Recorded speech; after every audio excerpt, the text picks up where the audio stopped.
feeling on how the offense performed today? Well, not very well. Lack of execution all over.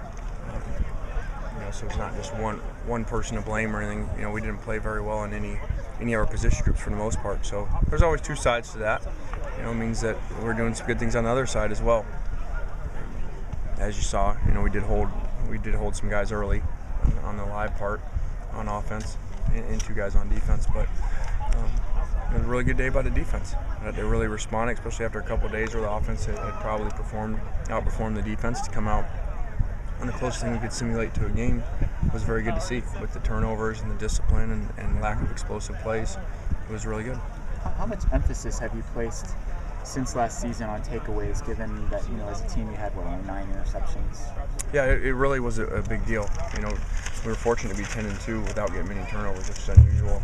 So it's something that we talked about. I think that our defensive staff has done a great job with that. With Marvin being new and Scotty being new, they really come in and emphasize that. So I think it's paying off. Coach, what did you see out of the strong safety position today on that competition? Well, I thought our safeties played really well today.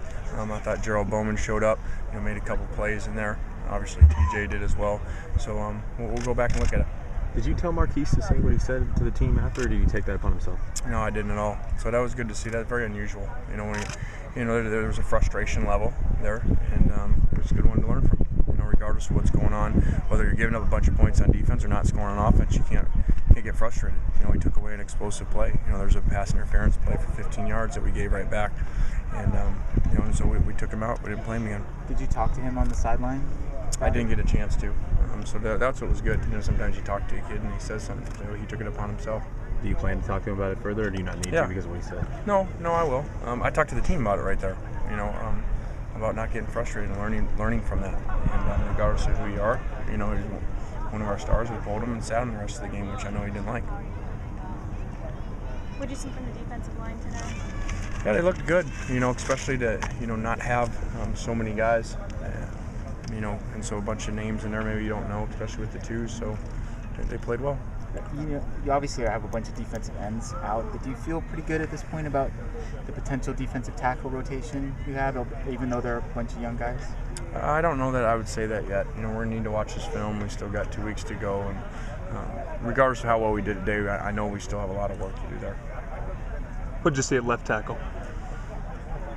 Well, I think that, we saw, Andre have a false start there, and, we saw some inconsistency in general up front.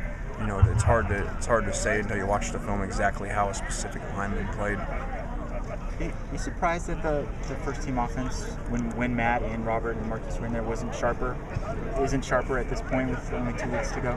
Yeah, I would say disappointed. Yeah, I don't think they were. I think they weren't real excited about the format, of the cardio stuff in the first half and playing in the second half, but that's no excuse. We got to perform better, and yeah, it was disappointing. You saw their frustration too. You saw Marquise, you saw Matt make some decisions he usually doesn't make, and I think that was a product of being frustrated. Why did you do it that way, with kind of holding them out and bringing them in? Well, because the live part was the first half, and it's too hard to go the other way around. Play the guys, and then all of a sudden you go live, and then you turn it up. So it was easier to turn it down, I think. When you see this film, do you anticipate a decision on the backup quarterback job becoming any easier for you? Is that still something in the future? I don't know. There's never been a date on that, and there won't be. It'll be more if there's some separation, and if there's not, we'll just keep going. Really, any positions that may have been up in the air get solidified with this? I don't know. It's impossible for me to tell and to make a statement like that until you really go back and study the film in slow motion.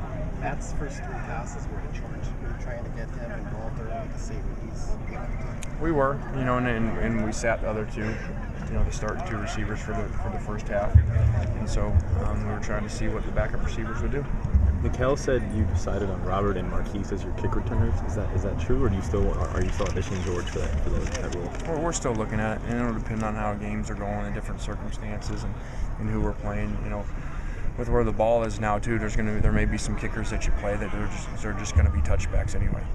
I knew you were on the other side, but it seemed like down at the goal line here there was some confusion with the defensive substituting. Do you know what they were trying to accomplish and why things went haywire? Yeah, we put them in a difficult situation by changing personnels, and they didn't have 21-7. You know, we had not let them play in that. So I think that when they got to the twos and they were trying to rotate in, caused a little confusion, which normally you just call one goal line and your 11 guys go in. Is there any part of you that says, well, I wish I had 2 other scrimmages like we did in the past? It's just too much of an injury risk to deal with that? Or Yeah, I wish we had more. I wish we had more numbers, and we could do that because we definitely need that. You know, we need to do another one of these, but at the same time, we can't afford to do it. So we'll make the best of it. How many more days do you consider to be training camp before you switch over to game week?